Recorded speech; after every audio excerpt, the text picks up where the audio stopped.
It is Thursday, market day at Impoho, a predominantly farming community in the western region.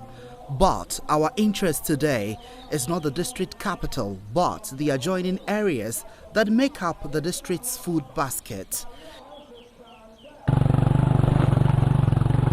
It is a journey we anticipated to be bumpy because Impoho, for decades, has become synonymous with bad roads. But the ride would later turn out to be more tortuous.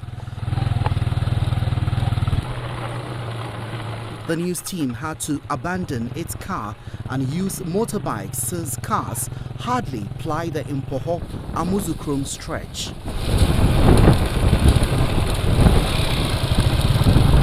So we begin the journey at about 7 a.m.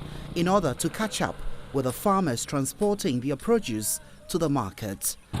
About 5 minutes into the trip, what lies ahead becomes abundantly clear. This taxi driver, after daring to brave the deplorable roads, is seen telling passengers to get down and that he can no longer continue the journey.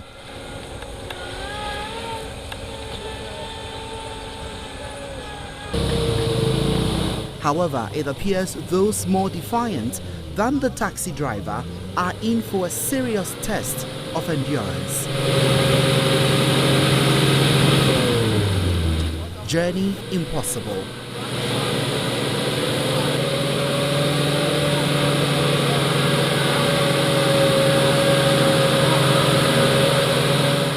Finally, the vehicles bolt out and the journey is back on track.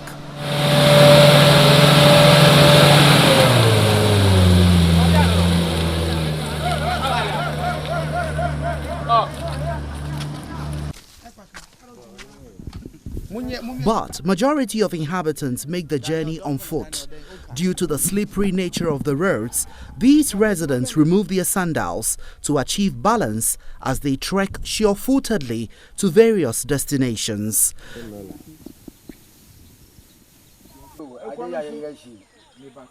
Children who trek to far-flung places to seek formal education are also not spared as they are compelled to use Wellington boots. The roads are really terrible. The potholes are just bad. Now students cannot go to school without wearing Wellington boots. Besides, by the time you get to school, your uniform is soaked with mud. Yesterday, I had to change my uniform twice.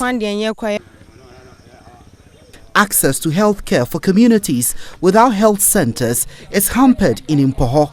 Pregnant women in labor dying or experiencing miscarriage due to bad roads is a common occurrence here. Now, even vehicles to transport pregnant women is a challenge because of the bad roads. Days ago, my sister lost her pregnancy because of the roads. The situation needs critical attention.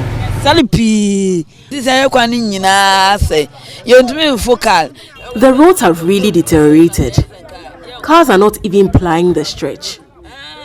If not for the motorbikes, we would have been stranded. Look at my sister with her baby. This is not even safe. This is the state of the roads here in the Impoho constituency of the Western region. It is a very difficult situation for residents.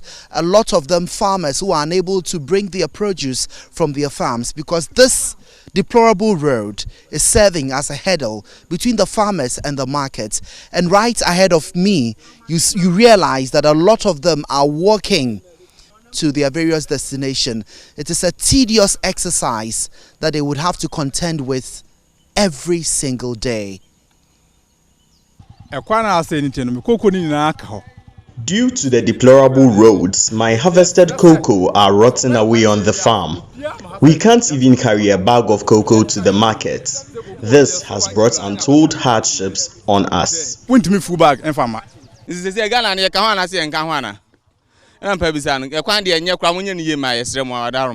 Are we really part of Ghana? I want to ask. Look at all the roads. No vehicle is moving. The food crops are all rotting away in the bushes. This has brought nothing but hunger. All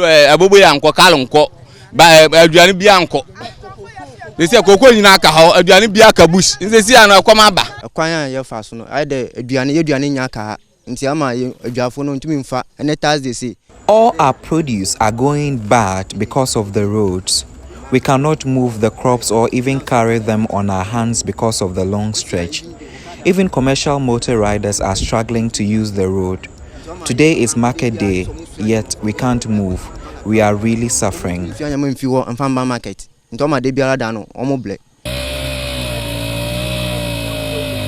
Broken down vehicles like the case of these trucks loaded with palm fruit and timber are very common sights in Impoho. As we journey, we see farmers who have been standing along the bushes since the crack of dawn with their harvested crops, but no vehicle to transport them.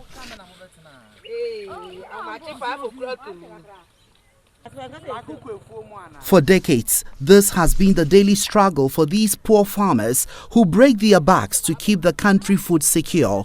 Most of the cocoa, plantain and cassava they harvest never get to the market, but rot away due to the long-standing deplorable roads.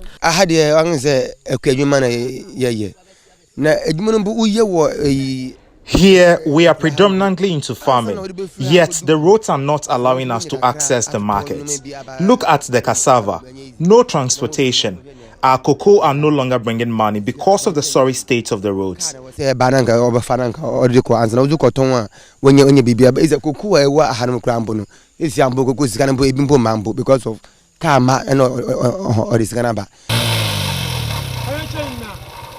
this point, clay and stones have clogged our motorcycle chains and movement is becoming arduous.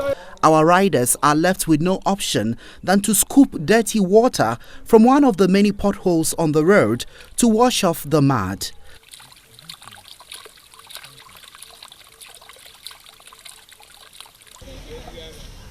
Residents here tell me the deplorable roads have been worsened by the activities of illegal miners, also known as galamsey, a claim District Chief Executive from Poho, Ignatius Asamensa, flatly denies. Okay, so as far as the head of the District Security Council is concerned, no Chinese nationals are mining illegally in this constituency. For that one, it has not come to our notice.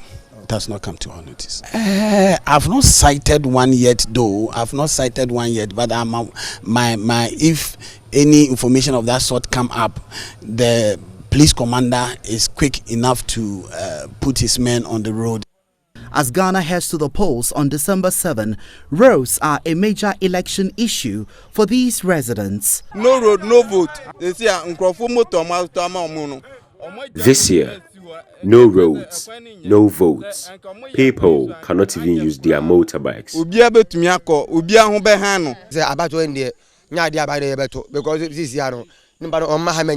We are not voting in this year's election.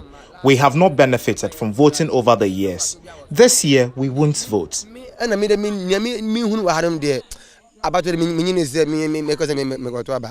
But the DCE contends the roads have been awarded for rehabilitation, except that execution is facing challenges. What the whole district would want to see is a speedy construction on our roads. In fact, our roads has deteriorated and it is very deplorable.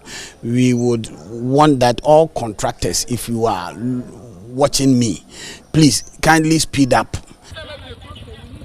Poor road infrastructure in rural communities does not only affect production and distribution of food, but also fuels a vicious cycle of inequality in rural areas. If Ghana is to realize zero hunger and end extreme poverty by 2030 as encapsulated in the United Nations Sustainable Development Goals, frantic and pragmatic steps would have to be taken to boost agricultural activities in rural areas and improve the commercial capacity of smallholder farmers. The narrative of bad roads as a major impediment in farming communities in Ghana must change for the better.